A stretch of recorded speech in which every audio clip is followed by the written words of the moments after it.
மயிலம் முருகன் கோயில் விழுப்புரம் மாவட்டம் மயிலம் என்ற ஊரில் உள்ள குன்றில் அமைந்துள்ள ஒரு கோயிலாகும்.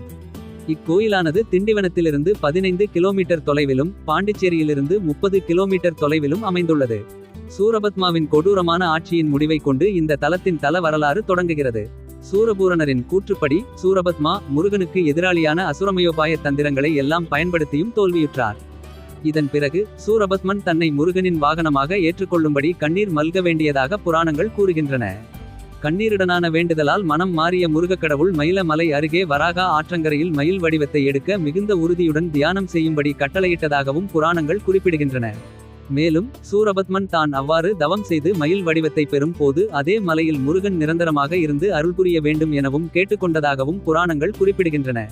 முருகன் அதற்கு இசைவு தெரிவித்ததாகவும் அதனால் இந்த மலை மயிலமலை என்றும் இந்த இடம் மயிலம் என்றும் குறிப்பிடப்படுவதாக தல வரலாறுகள் குறிப்பிடுகின்றன.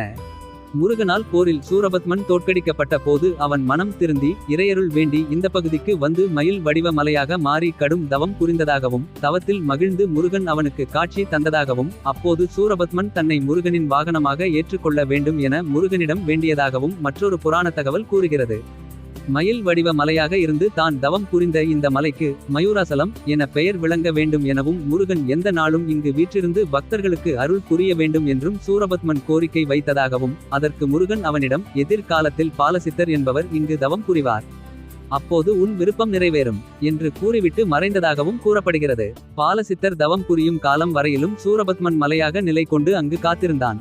மயூராசலம் என்ற இந்த பெயரே பின்னர் மயிலம் என்று மருவியது என்கிறார்கள். இந்த மயிலம் முருகன் கோவிலில் 3 உற்சவ சிலைகள் உள்ளன.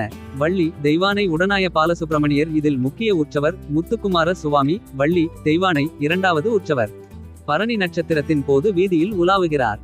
6 முகம் கொண்ட சண்முக பெருமான் 3வது உற்சவராக நமக்கு அருள்பாலிக்கிறார். கந்த சஷ்டி விழாவின் போது 6 நாட்கள் அவரே வீதிகளில் வலம் வருபவர்.